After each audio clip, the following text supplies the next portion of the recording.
From the studios of the Security Officer Network, meet Veronica Rinn. Listen as she describes what might be one of the most embarrassing moments in the history of Allied universal security, and a perfectly pitched criticism of the current state of corporate security in America. Two students, most of all two young adults that don't have any experience with dealing with public discourse or violence, had to do jobs of two people that probably have much more training and much more experience than either of us did. Wow, Veronica and another young woman valiantly intervened to aid a victim, while Allied security guards appeared to stand by.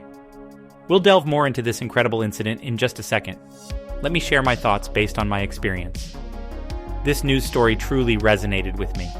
You see, if you work in security long enough, you, as did I, will inevitably encounter the observe and report, at all costs adherent. Someone who seems to believe that security personnel should never, ever engage in situations potentially involving personal harm to themselves. Debating with these guards is not unlike negotiating with a brick wall. They argue, "I'm not paid to do the police's job," especially if confrontation looms. And you might catch them blaming their lack of action on their security instructor or policy. I was taught to observe and report only. I suspect that their reluctance stems from a fundamental fear. The observe and report mindset has become their safety blanket, excusing them from facing danger, even when real, actual human lives may hang in the balance. Sadly, I believe this mindset encapsulates the ethos of much of the new, modern corporate America. A new era where too many are unwilling to encumber the slightest risk to their own safety, even to save someone's life.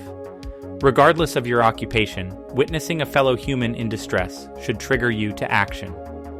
Even if it means losing your job at big corporate security, it's your basic humanity that should drive you to intervene and do what's right. This passivity didn't happen overnight.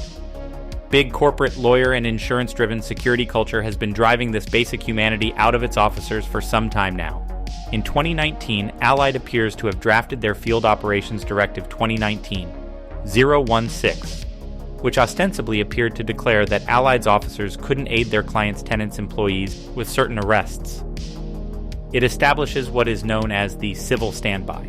If interpreted literally, the FOD actually seemed to suggest that maybe Allied's officers should remain neutral in any confrontation involving their clients' tenants and a potentially criminal subject, only taking physical action to potentially separate the employee from the subject with whom they were confronting. It states, should AUS personnel happen upon a scuffle, skirmish, or resistance in the common area where tenant loss prevention or employees are involved, they shall not assist either side. Rather, they are directed to separate the combatants and maintain peace and safety of the common area of the center.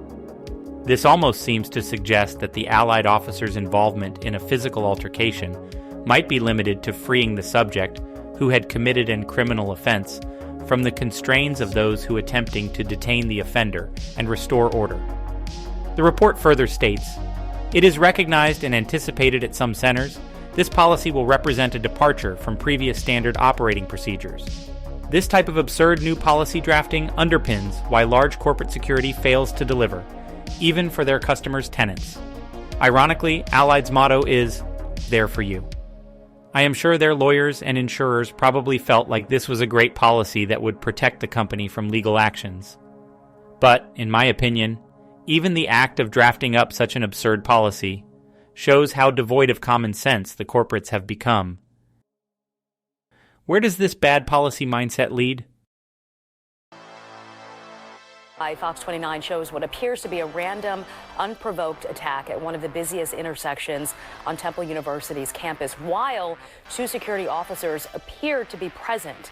Two Allied guards appear to stand by while the previously mentioned two young women intervene to save an older person from a mob beatdown.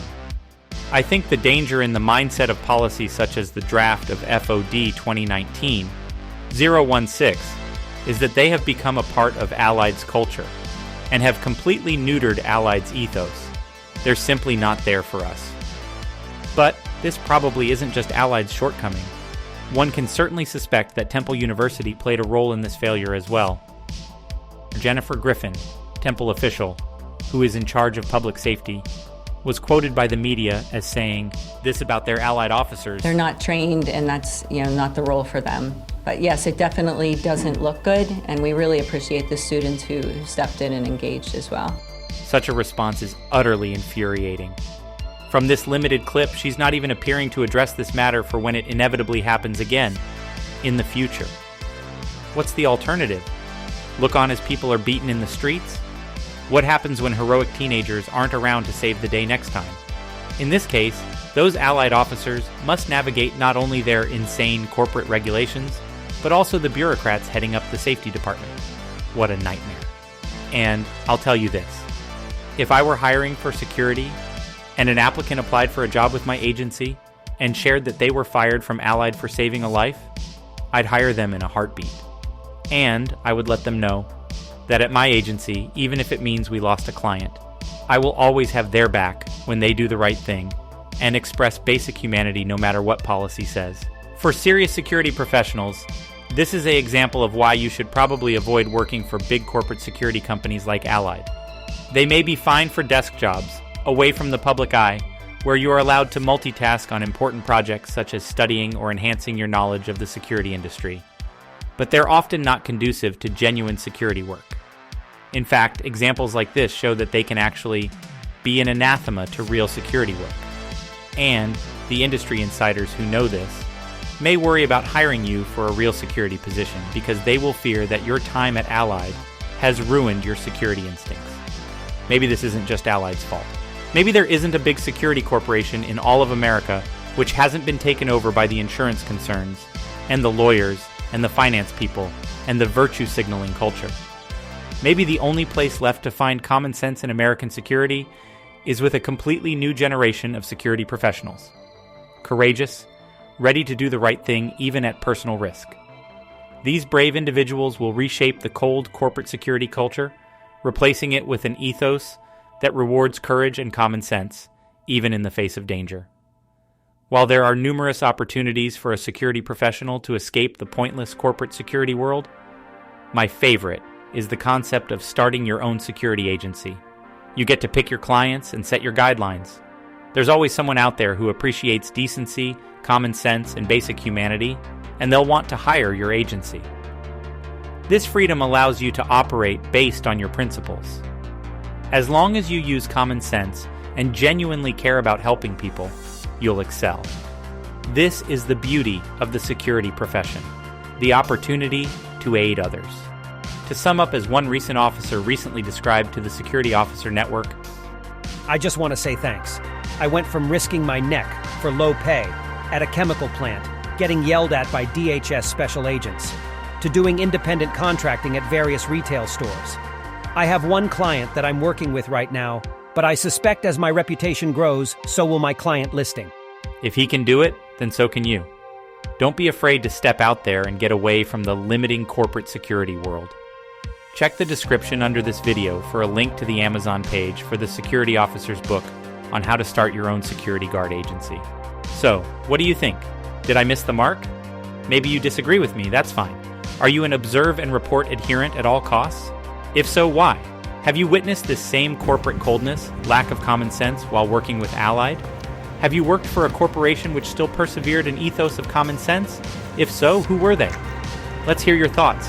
There's a lot more content like this planned, so if you are serious about security, you'll want to be sure to like and subscribe to this video, and if you are really serious about security, then of course you are invited to join us at the Security Officer Network, the home of the true security professional. In our next video, we will be taking a look at what might be the most interesting security company in America right now. Stay tuned.